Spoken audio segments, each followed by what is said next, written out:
Bertemu lagi dengan saya, Dr. Sugiritama. Kali ini saya akan berbagi atau membahas struktur histologi pembuluh darah, melanjutkan pembahasan saya sebelumnya tentang struktur histologi jantung. Jadi ini masih dalam sistem kardiovaskuler. Nah, jika mengikuti video saya sebelumnya tentang jantung, saya menyebutkan bahwa atau menjelaskan bahwa dari jantung itu keluar pembuluh darah besar, kemudian ke seluruh tubuh, kemudian ke jantung juga masuk pembuluh darah yang berasal dari seluruh tubuh. Nah, pada kesempatan kali ini itulah yang akan saya bahas ya. Pembuluh darah mulai dari jantung terus ke perifer, ke seluruh tubuh, kemudian balik lagi ke jantung ya. Nah, untuk memulai kita lihat sistem sirkulasi yang ada di tubuh kita. Jadi mulai dari jantung, yang merah melambangkan darah yang kaya oksigen, yang biru darah yang miskin oksigen ya. Yang miskin oksigen itu biasanya setelah masuk ke sel-sel tubuh, ke jaringan tubuh karena oksigennya sudah terpakai. Kemudian akan dikirim ke jantung untuk dioksigenasi. Dari jantung akan masuk ke paru dengan kerjasama dengan sistem respirasi. Kemudian darah akan dioksigenasi. Begitu seterusnya. Ini namanya sistem tertutup. Nah, yang merah itu arteri, yang biru itu vena, ya. Sedangkan di antara merah dan biru ada pembuluh darah yang paling kecil yang disebut dengan kapiler, ya. Apa perbedaan antara arteri dan vena secara beban ya? Jadi arteri itu menerima beban tekanan yang lebih tinggi dibandingkan dengan vena. Nah, itulah yang nanti menyebabkan strukturnya sedikit berbeda, walaupun secara umum sama lapisan-lapisannya ya. Terlihat di slide ya, lapisan paling dalam namanya tunika intima, ya sama di arteri dan vena sama. Kemudian lapisan tengahnya tunika media, ini adalah otot polos, ya. Jadi kalau di jantung otot jantung, di sini jadi otot polos. Sedangkan tunika intimanya itu kelanjutan dari endokardium yang nanti berlanjut menjadi pembuluh darah. Di paling luar ini mirip dengan di jantung, dilapisi oleh jaringan ikat. Namanya tunika adventitia, ya. Sama lapisan-lapisannya yaitu 3 lapis, tapi ada perbedaan proporsi nanti kita lihat di slide ya. Pada apa namanya arteri itu yang dominan adalah tunika media. Jadi otot polosnya yang tebal proporsinya. Sedangkan pada vena yang dominan adalah adventisianya yang lebih tebal dibandingkan dengan lapisan yang lainnya ya. Tentu masing-masing segmen dari pembuluh darah paling besar, kemudian pembuluh darah sedang, sampai pembuluh darah kecil itu memiliki perbedaan-perbedaan struktur ya. Nanti kita lihat. Nah, ini kita mulai dari pembuluh darah yang paling besar ya, yaitu yang baru keluar dari jantung atau vena. Kalau vena itu yang akan masuk ke jantung ya.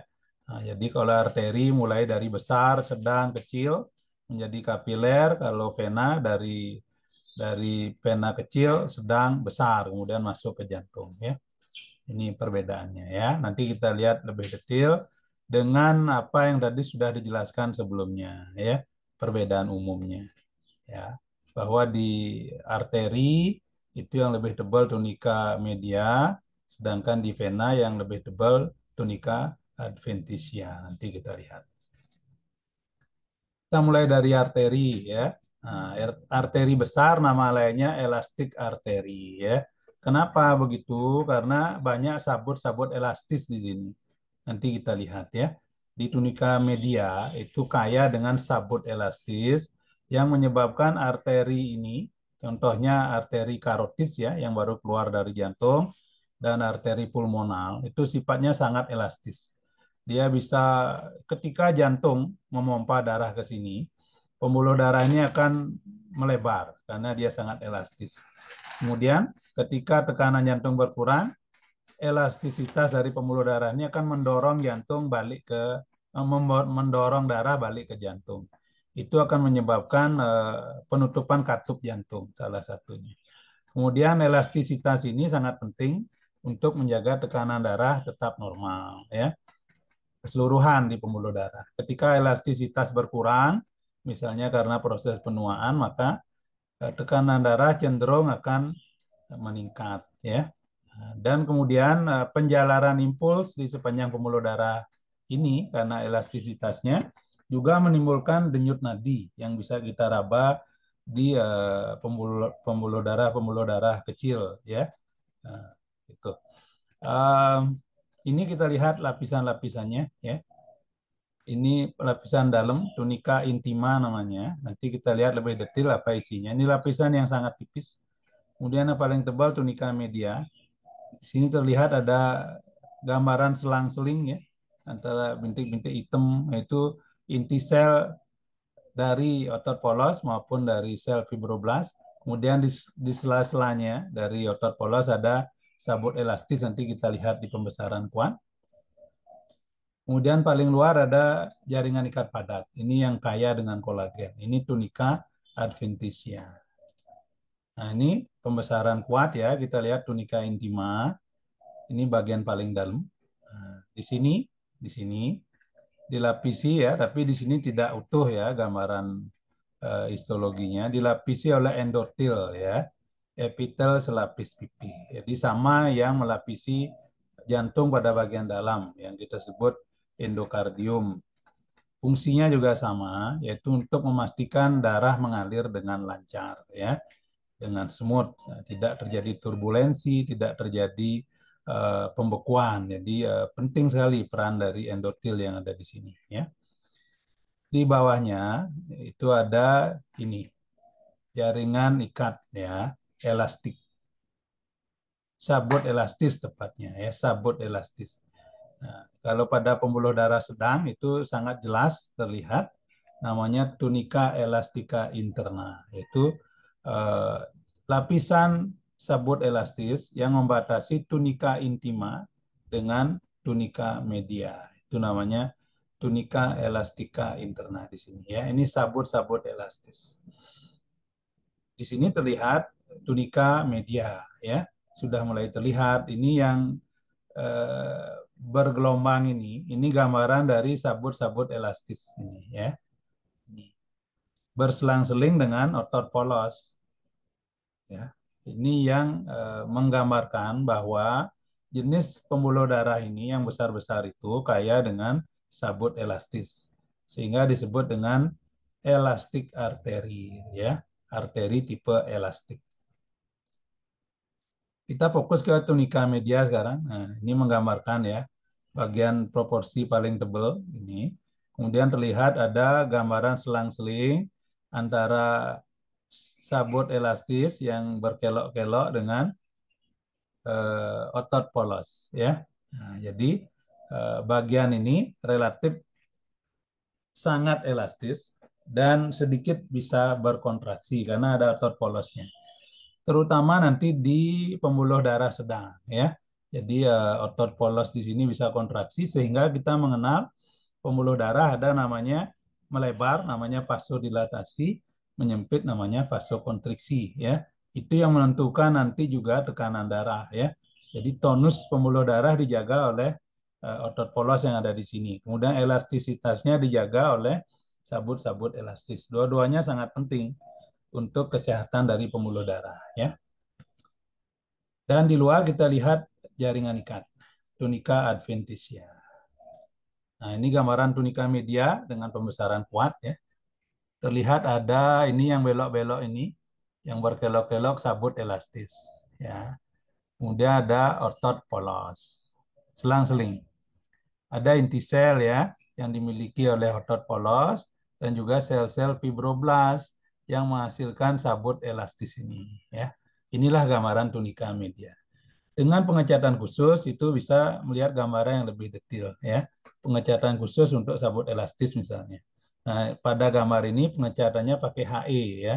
Jadi kita nggak bisa khusus mengidentifikasi sabut elastisnya, tapi bisa dilihat gambarannya secara umum. Ini tunika adventitia, bagian paling luar ya. Ini adalah sabut kolagen yang sangat kuat ya, melapisi bagian luar dari pembuluh darah ini. Tentu ada sel-sel fibroblast juga yang menghasilkan sabut kolagen di sini. Sedangkan di sini terlihat tunika media. Bagaimana dengan vena? Ya, tadi sudah disebutkan di awal, vena proporsi terbesarnya adalah tunika adventitia. Ya, tunika medianya tipis, ya, tunika intimanya relatif sama dengan arteri. Ya, ini gambaran dindingnya, lapisannya sama ya, seperti tadi sudah disebutkan. Sekarang kita lihat tunika intimanya ada endotel di sini, tapi ini terlepas ya. Ini beberapa terlihat. Kemudian ada lapisan sabut elastis ini ya. Tunika elastika interna membatasi tunika intima dengan tunika media di sini. Sini tunika medianya ya. Ini tunika media. Jadi ada gambaran sabut-sabut elastis juga, tapi nggak sebanyak seperti di arteri besar ya. Tidak begitu masif gambarannya di sini ya. Tipis ya. Otot-otot polosnya tipis, lapisan dari sabut elastisnya juga tidak banyak ya. Karena tadi sudah disebutkan bahwa beban kerja, beban yang diterima oleh vena tidak seberat di arteri, sehingga otot polosnya nggak terlalu tebal. Nah, terlihat di sini adventisianya sangat tebal. Ini adalah adventisia. Proporsinya lebih tebal ya dibandingkan dengan media, tentu juga dengan intima ya. Jauh lebih tebal adventisianya. Ini adventisia dari sini sampai sini. Kemudian ini tunika media ya. Nah, ini menggambarkan vasa vasorum, yaitu pembuluh darah kecil yang ada di dalam pembuluh darah besar ya. Jadi pembuluh darah besar itu tidak cukup mendapat nutrisi hanya dari difusi. Kalau pembuluh darah kecil bisa. Karena terlalu tebal sehingga darah yang ada di dalam yang berbatasan dengan tunika intima tidak cukup untuk berdifusi ke bagian ini. Memberi nutrisi maksudnya ya. Sehingga harus ditambah pembuluh darah. Ini contohnya. Ini vasa vasorum ya, pembuluh darah kecil yang ada di dalam pembuluh darah besar di dindingnya ya. Nah, berikutnya pembuluh darah sedang ya. Jadi setelah pembuluh darah tadi besar ya, arteri besar, arteri elastik, kemudian vena besar, sekarang dia akan memberi cabang-cabang yang lebih kecil, namanya pembuluh darah sedang ya, atau tipe muskuler namanya, atau nama lainnya distributing ya, distributing arteri terutama ya. Ini proporsi yang paling banyak di tubuh kita ya. Nah, ini pembuluh darah sedang ya. Nah, pada pembuluh darah sedang sama saja lapisannya, intima, media, adventisia ya. Tapi tunika media dengan tunika intimanya batasnya lebih tegas. Nanti kita lihat ya. Nah, ini tunika elastika internanya pada arteri sedang itu lebih jelas ya. Jadi jelas sekali batas antara tunika intima di sini dengan tunika media di sini. Sedangkan pada arteri tipe elastik tidak jelas karena terlalu banyak sabut elastis seperti ini ya. Di sini nggak terlalu banyak sabut elastis. Yang banyak adalah ototnya nanti yang berperan untuk kontraksi. Tadi sudah disebutkan ya, vasokonstriksi dan vasodilatasi. Mengecil namanya kontriksi, kemudian kalau melebar namanya vasodilatasi. Ya, itu bedanya. Tunika medianya seperti ini. Ini ada otot polos terutama ya, dengan sedikit atau nggak terlalu banyak sabut elastis ya. Ini tunika media. Ini tunika adventisia ya, cukup tebal ya dibandingkan dengan yang tadi pembuluh darah besar ya. Nah, vena sedang juga sama ya lapisannya. Nah, tentu sesuai dengan di vena besar juga, proporsi terbesar adalah tunika adventisia. Ya, kita lihat ya. Ini tunika intima, ada sel-sel endotel di sini, ya. Kemudian tunika elastika interna nggak begitu terlihat, ya. Beda dengan di arteri tadi. Kemudian lapisan ototnya itu sangat tipis, nanti kita lihat ya. Nah, ini tunika medianya. Ada beberapa terlihat sabut elastik di sini ya, nggak terlalu tebal. Ini tunika adventitia. Ya, tentu lebih tebal dibandingkan dengan arteri yang ukurannya sama ya. Ini jaringan ikat padat kaya dengan kolagen. Oke, kita kemudian ke pembuluh darah yang lebih kecil ya. Sebelum menjadi kapiler, dia akan menjadi arteriol ya, pembuluh darah lebih kecil. Apa bedanya di sini? Lapisan intimanya masih sama ya, tapi di lapisan medianya hanya beberapa lapis otot polos ya, 2 sampai 3 lapis otot polos. Kalau di pembuluh darah sedang lapisannya banyak ya. Di pembuluh darah elastik lebih banyak lagi. Kalau di sini beberapa saja. 2 sampai 3 lapis otot polos. Dan ada lapisan adventitia di luarnya ya, pada bagian luar. Di vena juga sama, venul namanya ya. Kalau tadi arterio sama ya. Nah, ini setelah kapiler berarti. Kalau tadi arterio sebelum kapiler ya. Lapisan intimanya sama ya. Kemudian ada 1-2 lapis otot polos ya. Kemudian ada adventitia di sini. Ini terlihat ada pembuluh darah di dalam ya. Kalau kita bandingkan, ini arterio ya, lebih tebal ya dibandingkan venul. Tapi dibandingkan arteri sedang sangat berbeda ya, terutama lapisan medianya. Ini juga menggambarkan yang sama ya, pembuluh darah arterio ya. Ini di sekitarnya sel-sel lemak ya. Nah, sekarang ke kapiler. Kapiler ini pembuluh darah yang paling kecil ya, bukan arteri, bukan vena. Jadi dia berada di antaranya. Kalau kita runut ya, mulai arteri besar, sedang, ya, kemudian arteri kecil, arteriol, kemudian terus bercabang sampai menjadi kapiler. Jadi kapiler kemudian menjadi venul. Vena sedang, vena besar, ya. Nah, ini sangat kecil ukurannya, bahkan eritrosit ketika lewat di saluran ini nggak mudah lewat. Dia harus melipat dirinya, ya, sangat kecil. Lapisannya bagian dalam itu hanya dibuat oleh satu sel endotel, ya, yang ujung ketemu ujung, ya, bukan banyak sel endotel, satu saja. Karena dia sel pipih, ujungnya ketemu ujung, akhirnya membentuk sebuah saluran. Jadi sangat tipis. Dan ini sangat penting, kenapa dia tipis, supaya memudahkan ya untuk lewatnya oksigen ya, atau karbon dioksida dibawa ke dalam, nutrisi juga mudah lewat. Kalau tebal susah sekali lewat ya. Jadi sel-sel sebagian besar mendapat nutrisi dari kapiler-kapiler ini ya.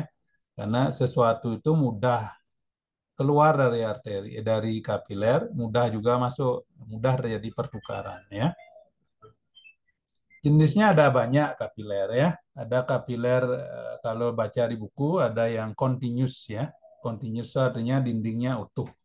Itu biasanya pada tempat-tempat yang butuh perlindungan. Contohnya di testis ya, kemudian di sistem saraf pusat. Ada yang jenisnya berlubang-lubang halus, fenestrated namanya ya. Tempat-tempat yang bisa dilewati oleh nutrisi ya, atau molekul-molekul kecil. Ada juga kapiler yang lubangnya gede-gede, namanya sinusoid ya. Lokasinya biasanya di bone marrow ya, supaya sel-sel leukosit bisa lewat, atau pada lokasi dekat dengan kelenjar-kelenjar supaya produknya mudah menembus dinding ya. Ini juga sebuah kapiler ya. Di dalamnya ada pembuluh eritrosit terlihat ya. Ini ada endotel ya, membentuk dindingnya sangat tipis ya. Nah, ini juga kapiler tapi pada potongan memanjang ya. Jadi terlihat dia sangat halus ya. Ini terlihat inti sel dari endotel ya. Kemudian harusnya itu ada semacam otot polos di sini ya, tapi bukan otot polos yang sesungguhnya ya. Eh, Seperti mioepitel begitu ya, di luar dari kapiler yang relatif nanti bisa mengatur diameter dari kapiler. Nah, ini terlihat ada sel-sel darah merah ya yang berjalan di sini dan dia tertekuk ya karena sangat tipis. Jadi dia pembuluh darah, aliran darah melambat ya ketika melewati kapiler. Setelah itu dia akan masuk ke venul. Jadi di sini terjadi pertukaran cepat ya. Oksigen ditukar dengan CO2 ya. Kemudian nutrisi mulai dari glukosa, lemak, protein dikeluarkan dari kapiler. Kemudian produk dari sel-sel yang ada di sekitar sini diambil dan dikirim ke seluruh tubuh ya. Nah, ini jenis yang tadi saya sebutkan sinusoid ya. Ini contohnya di sebuah kelenjar ya. Ini ada lubang-lubang di pinggirnya ya. Di dalamnya ada eritrosit banyak. Jadi sel-sel mudah keluar masuk. Ya, demikian yang bisa saya sampaikan tentang struktur histologi pembuluh darah ya. Mudah-mudahan bisa memberi pengetahuan awal ya untuk belajar lebih lanjut. Dan pengetahuan ini tentu harus diintegrasikan dengan apa yang sudah saya jelaskan sebelumnya tentang jantung ya, supaya bisa memahami sistem kardiovaskuler secara komprehensif ya.